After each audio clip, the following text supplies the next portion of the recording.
And welcome to another edition of the Living Large Theater Podcast. How you doing? I am Billy Santiago, along with my friend of 36 years, Gary Rodriguez, super producer, Noe Ayala, livinglargetheater@gmail.com is where you can shoot us an email. We're available on Spotify, iTunes, Google Play, Amazon Prime, the iHeart Podcast Network. If you want to become a sponsor of this fine establishment, this show, call 956-451-1633. Have a chat with our good friend, Noe, our super producer.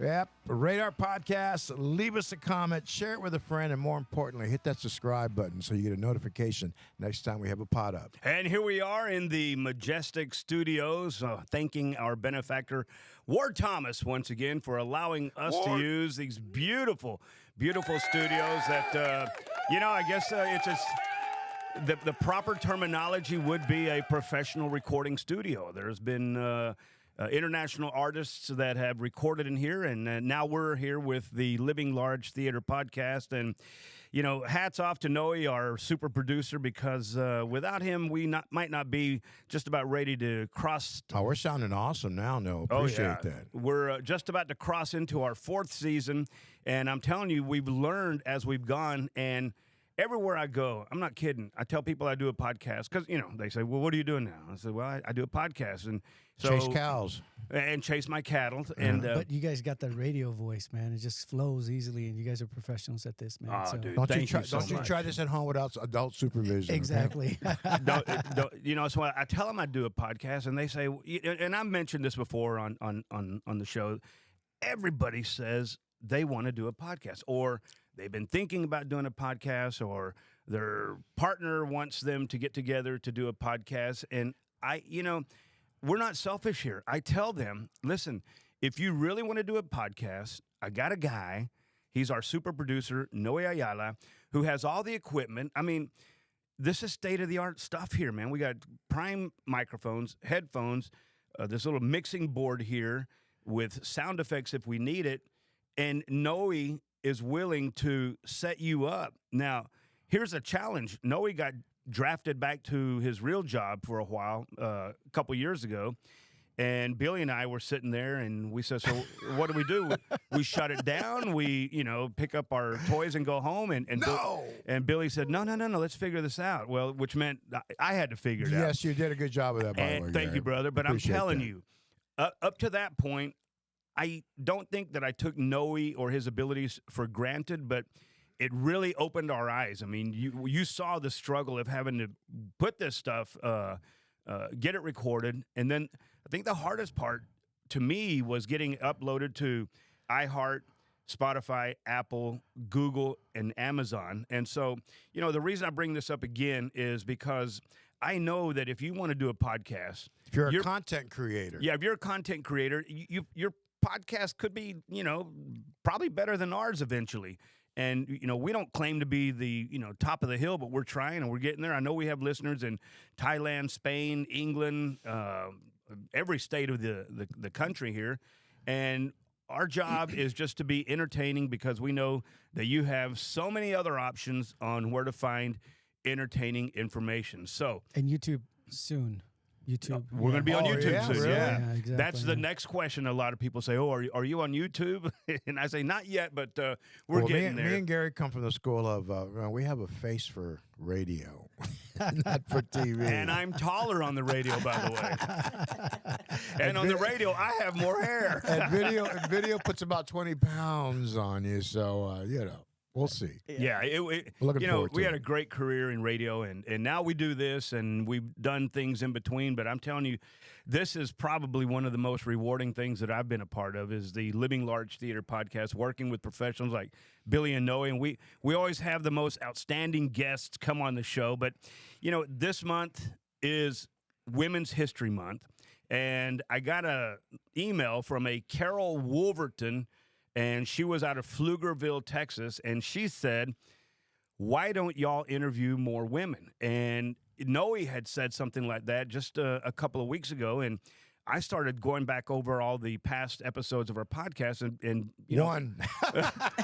the majority of them are the lady with the therapist. Fabiola Martinez, yes, she was awesome. awesome. Whose father, by the way, was having an affair with Selena, and you know, well, you heard it right here. you on heard this it right here. podcast, You heard yeah. it first, but then the other day I was watching a TV show about Yolanda and Selena. It was a little docuseries about the lady that actually shot Selena, and it was brought up that Yolanda was jealous of Dr. Martinez, who was... Are you serious? Yes, it was in the TV show, and so it has to be true.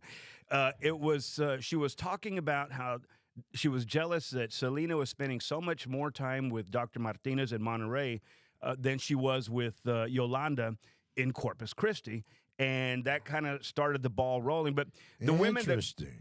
Yeah, the women that I know around here, they're all very successful. They're all very powerful. And in recognition of Women's History Month, we try to get some very powerful women. We try to get Hillary Clinton to come up here, but today she was visiting the grave of some guy named Vincent Foster. We tried to get Kamala Harris on the show today, but She's a little busy. She was She's attending. a little busy giving away student loan money. She was attending the national convention of the Oprah Winfrey Man Haters Club. So she was out of the picture. And then we tried to get Michelle Obama, and then we found out that she's not. Well, we ended up with a June Leidner Olson. June. Hey, happy National Women's History Month. And I'm going to tell you something, man. I truly believe that if worse came to worse and everything went sideways, women could effectively and successfully run the entire world. So hats off to you, June. Thank you. Hats off to all women celebrating National Women's History Month. June, Yes. you and I have known each other since the 80s. Now, I don't think Billy was a part of B104 back then, but you would know. He came right when I was leaving. Okay, so June. Oh, you worked at the radio station for a yeah, time? in sales. Yes. Yeah, In- Oh, okay. in- You in got smart, early got out 88. early. I didn't last very long. I wanted to be on the radio, not selling. Oh, okay. So June was there, and then I don't know, man. One day I went in and she wasn't there, but I know that we had struck up some sort of a rapport, at least talking, and she'd come hang out in the newsroom because I was a news guy, and then the DJs were on the other side of the glass, and June was always just really good people, good fun, always had a smile on her face, and always happy and ready and willing to share that happiness with everybody in the studio. So you left B104. Where did you go? What happened after that? I moved to Angel Fire, New Mexico, and worked in ski resorts for about 12 years. Wow. How was that experience? Nice. Yeah, it was fun, but shoveling the snow, and sometimes there was one weekend there was a 6-foot storm. I mean, our houses were completely covered in snow, so that got old. Did you learn to ski? Yes, I did. Really? Not great, but I'm a better snowmobiler, But Yeah, man. yeah. 12 years in Angel Fire. Well, Angel Fire, Red River, and then Did you ever make it up to Taos? Oh yeah, all the time. That's where we went and grocery shopping. Taos was the big city that we went and got all of our. Well, Gary's got a hell of a groceries towel and story. restaurants. They had a 7-Eleven there. Wow. yeah. Huge. Exactly. But back then there wasn't a lot of big stores at all anywhere. Yeah. But I was in that area for about 6 years, and then moved to Flagstaff, Arizona, and finished off there for about 6 years before I moved back to the valley. Let's go back to the Angel Fire Taos area. What's the demographics there? Is it more locals or more tourists? Or even? I don't know. Most of the people that lived there were at that time. We're talking 30 years ago. Were transplants, but still live there now and consider themselves locals. Yeah. There aren't there aren't very many true locals to Angel Fire or Red River. Back then. Yeah. So It's a big artist colony, right? A lot of Taos is a big artist colony, whereas Angel Fire and Red River, all skiing and yeah, it's mostly skiing and the hotels and things. yeah. Like that So nature. from there you migrated over to Flagstaff, Arizona. Yes. What yes. could possibly take you away from Angel Fire, New Mexico. and into the heat. Another ski resort, believe it or Oh, not. wow. So Flagstaff is in the Flagstaff? northern Yes, part, right, yes. of Arizona? Flagstaff's in the pines of Arizona, and Hold on. Did you say pines? the pines. Arizona has pine trees? Yes, they do. Bullshit. Up in northern Arizona. When my husband, I never knew that. when Did my you know that, husband- Noe?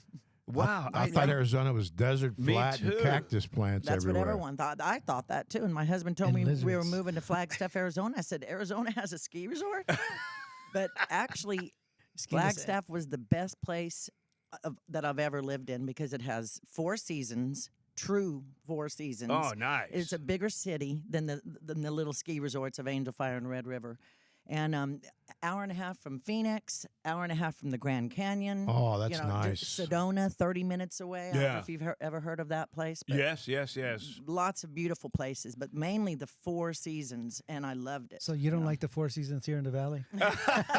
You mean the 1.5 or 2? Hotter, hottest. No, it's spring, summer, super hot summer. Yeah, Exactly. that's it. Hey, June, in celebration of Women's History Month, what do you share with other women about how to be independent, how to be successful? I mean, I know y'all talk, and I know that you are now in the Valley, and you're a realtor, and we had a realtor on here, I probably one of the, if not the most successful, Jaime Jamie Lee Gonzalez, right? Gonzalez. Yeah, Right. but he knew he knew you, and he knew of you. So obviously, if Jaime knows you, you're up there. So what do you share with your friends, female friends, on how to hang in there, how to stay independent, and how to ultimately get to be the success that we all aspire to? Yeah. Well, my mother always told us, all of her kids, I'm the youngest of 7, 4 daughters, and she said, the girls need to go get your own career. Mm-hmm. Do not rely on your husband and being a housewife or what have you. You've got to go get your own career. So if anything ever happens down the road, you can take care of yourself. So, knowing that all my life, I just put a lot of drive into whatever I was doing. And I've done lots of different things in my careers. Real estate has been the last 20 years, but before that I was in marketing and sales in different venues. And I just, you have to put 100% into it all Yeah. the time.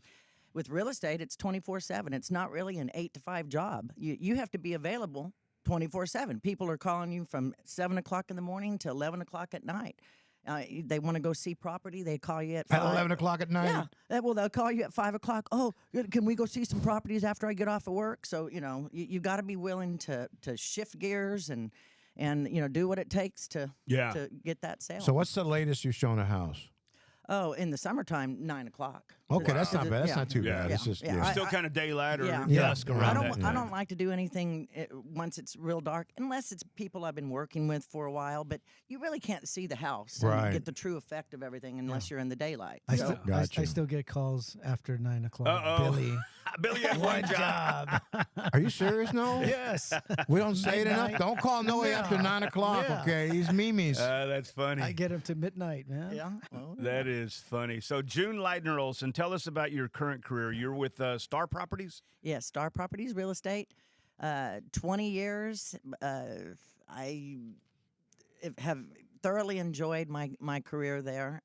It's ever changing though. It is continually changing. The last 10 years, it's changed a lot, and we're going to be looking at some more changes coming up here. But overall, it's been a very fulfilling and rewarding career. Has It's a there good been career times for that you women. wanted to step away? I mean, just Oh, yeah. I'm thinking maybe just the sheer rejection that is always possible after putting so much time into showing house and preparing paperwork, and then they say, never mind. Yeah.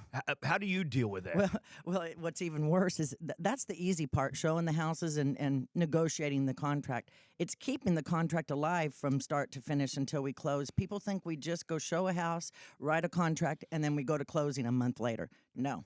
There's lots of work to do in between that time frame. I mean, every deal is different because you have you could have 15 to 20 different people that you're dealing with each transaction. I mean, you have a title company, their assistant, the lender, The inspector. processor, the building inspector, pool inspector, pest inspection, possibly a septic inspection. You have the surveyor, you have the appraiser. The realtor, And you have to be a yes. part of every one of those. Yes, the realtor is the one that cracks the whip and makes sure that everything is going smoothly. Yeah, that's a lot of spokes in one wheel. Mm-hmm. Are you one of the spokes, or are you the wheel? Oh, I'm. She cracks But, the yeah, whip. yeah. Let's just put it that way. okay. I'm the. I just yeah, want to the get an whip idea of cracker. the things that you're responsible for. Somebody's got to put all that shit Yeah. together. Well, yeah, I would say I'm probably just another spoke in the wheel, but I'm a pretty big spoke where I've got to make sure that everyone's taking care of. Can their we call part. you the axle? Yes. We, Okay, we you're- can call Okay, it, the yes. axle. Be the Yes. axle. Yes. Axel June. That's it. Axel June. so okay. That's my new nickname. So why isn't there just one person doing all that stuff to get to you? You know, why is Good question. there should be just one person doing the inspection. Who's already done all that shit? Yeah, and just give it all to you like that. You know, it had to be a lot simpler for y'all. Yeah. So you're In a not, you're, perfect June, you're world. not a contractor. Right. No. You see, our buyers and our sellers have the right to pick whoever they want to do the inspection. I mean, so there's 50 Oh, I inspectors see. out there, just like there's 2,400 realtors right now. Yeah. When I started real estate 20 years ago, there was 340 realtors, and But now there's always over room for one more. 2,400. I hope so, because my son's taking real estate classes. Well, good Let me luck ask you to 'em. this: in honor of Women's History Month, who are some strong women that you admire, that you may emulate, that you may look up to, or you mentioned your mother, and she straightened all y'all out. Yeah. But she did. who are some other more well-known women that you kind of admire and look up to, other than the Virgin Mary? Yes, I do look up to her. I would say Okay, some of these. local women, national women, Winnie Mandela. No. No, Billy Santiago. I would say Oh no, he shut up. Carrie Lake. Carrie Lake. Yeah, she's running for Senate. Yeah, she's a go-getter, and she doesn't give up, and very smart lady. That's a good one right there. I hadn't thought of that. It's a good, because I was trying to. But I'm not really into politics, but I do like her gumption. And Yeah. Well, man, I think she has it this time. I hope. I mean, she's picking up a lot of support. Of course, it's out there in Arizona, and they definitely need her representing them in the U.S. Senate. So June Leidner Olson, Star Properties. She's a realtor. She is in the Living Large Theater today as we acknowledge and recognize Women's History Month. Let's talk about some of those changes, June, that you talked about in the real estate industry. I understand something came up that the 6%, which was 6% commission, which had been standard for many years, is going to be modified. Is that a fact, or is well, the media is really going taking You're this like, and running. shut up. Yes, because what's happened is, with this lawsuit that came about, NAR, which is the National Association of Realtors, has pretty much counter offered I hope they for the said plaintiff. 8%. Yeah. Well, what they're trying to do is not have the commission amounts posted on our MLS any longer. It doesn't. Nowhere did it say that our commissions are getting cut to 3%. What it says is they don't want to post the commission on the MLS. So What's the LMS? the MLS is the multiple listing service that where an agent, when they list a home, all of our listings go into this one pot. But why wouldn't they want that on there? Who cares?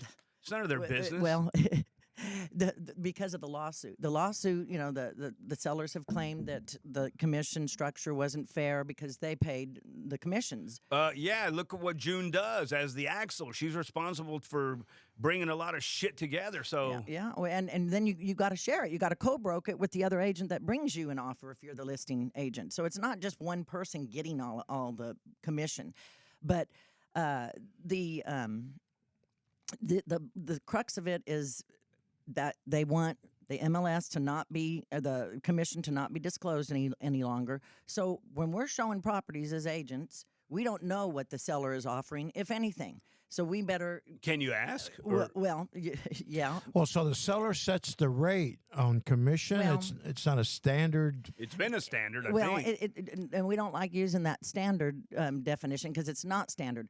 we strive Common. to, we strive to get we strive to get a 6% commission, but we don't always get a 6% And even if you commission. get a 6% commission, think of your phone, your fuel, your time, all that shit's got to come out of there. I have a whole list in my listing presentation showing them exactly what we all have to pay for with every, What would you in rather our see daily- done? Leave it alone, move on, shut up, stay out of it? I mean, what is June Leidner Olson of Star Properties, if she had a chance to talk to NAR boss, what would you say?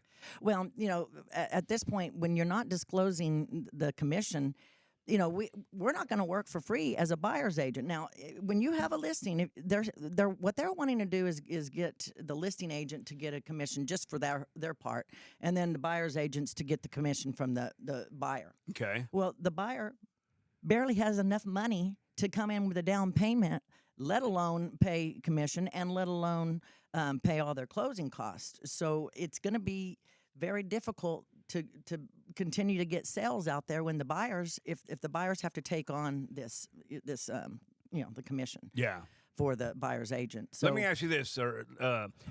What has been one or two or three of your biggest sales here in this market? I mean, there has to be something. yeah, I mean, I had a big ranch sale one year, 2.5. How many acres? 400. Wow. Yeah. Did you It get the was- 6%? Well, I was the buying side, so I Okay. got half of the commission. Okay. Yeah, and Awesome. it was not 6%; it was a 5%. That's what I'm saying. All the legal problems are stemming from price fixing, but we don't price fix. We get different commissions on different listings. I mean, we Yeah. can get a 6%, you can get a 7 or 8% listing, you can get a 5% or a 4%. But the 6% is kind of ancient and accepted. That's been Yes. going around for years and years and years. That was the common. Like So you fire said. me another big deal that you've been a part of down here, Oh. either as an independent or as a partner and Yeah. with some other people. No, I'm all by myself. I don't have a team. Another $1 million commercial property, and then another $1.5 million. If you hit commercial, that both microphone one sides. more time, I'm gonna get you a shot of I'm tequila. sorry. She's nervous, I man. need one. Bartender! Double Hey. shot. Hey, let me ask you. So, in this market here, there's a lot of pretty big female realtors. Mm-hmm. We lost one recently, Eva Jean. Yes. But who are some other that you have worked with down here, female realtors that you've worked with, Mm-hmm. or just sort of watched from afar? Well, for one, my broker, her son is now the broker, but she was the broker at Star Properties for 18 years. That woman, everyone appreciates her and admires her in this industry. She's 81 years old, I think. What's now. her name? Marilyn Hardison. Oh, and okay. Oh, she's now the- she's got a big name. Yeah. She's the first one in the office and the last one to leave still to this day. Still grinding, She's huh? never going Wow. to retire. She sends us information every day, via email with what's happening in the industry, and she just, she's never going to give up on real estate. She's a go-getter, and she's really one of the women that I admire. Right after Yeah. we stopped that topic, I was like, oh, Marilyn. There you go, Yeah, Marilyn because- Hardison. Yeah, we should have brought her in here too. Maybe Was next she, year. Was she kind of a mentor to you coming up in the biz? Well, yes, because she was my broker, and so if I had questions, you go to your broker. Who have you mentored? Who have you said, you know what, I'm going to put you under June's wings right here and help you along? Anybody? Many of the agents in my office that are new that ask questions, anytime I find something that might be helpful for them to cut back on time on doing this or that, share those kinds of ideas. There you go. And things with the other agents, but mainly I've mentored mainly the people in our office with newer agents that come in. Okay, let's hang on that new concept right there. So, like I said, one of my sons is taking the real estate course. I think he's on the 10-year plan.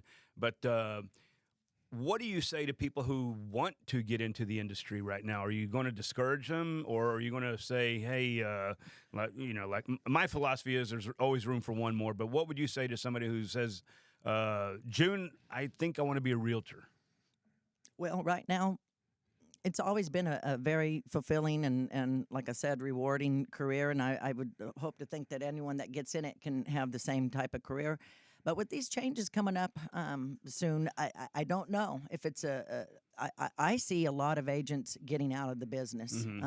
with these current changes. Hey, what's up with all these car washes? Who's buying those corners for them? I mean, I have no. That's what we're talking about: car washes, coffee what places, is going on? Yeah, storage coffee. units. Right. What's no wonder going on, everybody's June? bumping into walls. Everybody's high on coffee. Do you know Yeah. the ins and outs? What's No. I mean, I don't know that. But it's mainly big companies, or there's not a lot. Are they of, from here or are they from California? I heard they're money laundering from California. Well, there's a lot of California money coming here. Is a lot Here, of buying businesses, private equity buying money, a lot of properties. private equity money coming in, invested in the market. Yes, there's all kinds. Who are these Yes. builders called AVIG? They're building apartments like crazy around here. You've seen that sign? Yes. Yeah. Are they from around here? Yes, he is Okay, good. local. Yes, Good. He is local. Way to and go. Yes. Keep on building. I And thought he he's was a just- transplant he's from New just York or taken off. No. California. He just his business has just really taken off the last.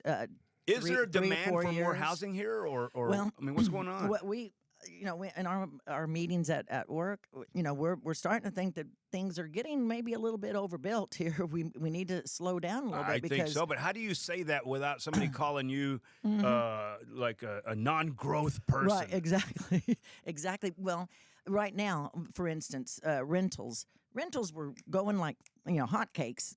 Right when COVID hit, and before that even. rental apartments or rental houses? Just rentals In in general. general. Okay, In general. okay. During COVID, we way overbuilt apartments and fourplexes and all kinds of. But not all because of over. COVID, right? Or because of Well, kind of because of COVID. Because during COVID, a lot of people were not listing their properties, whether it be commercial or personal, because of COVID. yeah. So they were- your industry thought that there was nothing on the market. Let's build more. Yeah. Well, it's not that they thought that. It was just that there wasn't anything old to buy, not old, but resale to buy. Yeah. Because people weren't listing it. So these builders took off on building more houses and more. Well, they perceived a need to be there. Yes, and it was there for a couple of years. But Yeah. now I think now our rentals are sitting on the market a little bit longer. Homes are sitting on the market Are a we little bit longer. saturated with housing right now, like open housing? And at what point would you start lobbying to say, hey, slow down, Sparky? Well, I think right now is where we need it. But with all the growth of the United States, and they're hitting McAllen area as a big. Oh man, Let me are ask you they something. coming or not? Let me ask you something. Is it growing, Hidalgo County growing faster than Cameron County? I would say yes. I would say, yeah. I see it a lot because I Definitely, drive a yes. lot, and I've had people from Brownsville and Harlingen want to move to McAllen. Yeah. And I'm Mm-hmm. like, no. Check out Friday night. I don't go downtown, but if you go downtown on a Friday night, there's hardly anybody from McAllen there. They're all from Harlingen and Brownsville. Yeah, I mean, yeah. you can Well, see that- McAllen's a party place. That's where they want to come down I always tell 17th Street. people don't go down there unless you go about 5 o'clock to Yeah. 10 o'clock and go check out the traffic. and get out of there Yeah. and get out of there right away. Late night, no. So, you do any work on the island or not really? Yeah. Yes, I'm also a member South of Padre the, Island, yeah. by the way. Yes, I'm also a member of the South Padre Island board because I know a lot of people that want to either buy there or have properties to list. Yeah. So I joined that board, and I'm at both McAllen and South Padre. We're talking with June Leidner Olson. She's a realtor. We're celebrating Women's History Month, and we're talking to successful women. And June Leidner Olson is one of our successful neighbors and certainly a successful woman. And June, somebody's listening right now. They're already a realtor, but their sales are not where they want it to be. Share 3 aspects. I'm going to put you on the spot here. If you need a shot of tequila, let me know. But share 3 aspects of what you could recommend to help this anonymous person just listening right now, not even here in the Valley, but anywhere in the world who's listening to the Living Large Theater podcast, who help them be a little bit more successful incrementally. Yeah. Well, you have to not be afraid to go, approach people. One way that you can drum up some business is work your neighborhood. Go and either greet them personally or leave them your business card or a calendar or something, letting them know that you're in the business, and try to get your neighbor's business because chances are they don't know you're a realtor. Yeah. Also join if you have children. You go to all their activities, their sporting events, their music events, whatever it is, and you meet all the other parents. And you hand out business cards And like you this one. yes. Yeah, people will not know that you're a realtor unless you tell them. You got to tell them. And so, really, if you're in an organization like Rotary or anything like that, Okay, that's what I was saying. you know, you've got to get involved in some type of organization, whether it be school or, you know. There you go. This is the Living Large Theater podcast. We're talking to June Leidner Olson, a successful woman. We're celebrating Women's History Month. June, fire me all your information right now. Shoot it to me as hard as you can. Fire me your email address and your phone number and anything else you may have. Emails. We're going to generate at least one call to you All right. out of this podcast. That sounds good. Email's very easy. Junebug at rgv.rr.com. Star Properties Real Estate is where I work, and 956-358-4335. Give me a call or text, pretty much 24/7, but try to make it not in between 11 and 6 o'clock, 11 at night to 6 in the morning. It's Women's History Month, and we're celebrating with June Leidner Olson. It's a Living Large Theater podcast, the Living Large Theater at gmail.com. We're available on Spotify, iTunes, Google Play, Amazon Prime, the iHeart Podcast Network. If you want to become a sponsor of this fine program, reach out to our super producer, Noe, before 9 o'clock, 956-451-1633. Make sure you rate us, share with a friend, leave us a comment, and we appreciate you listening because you keep living large because we'll be living large. Until the next time, do take care.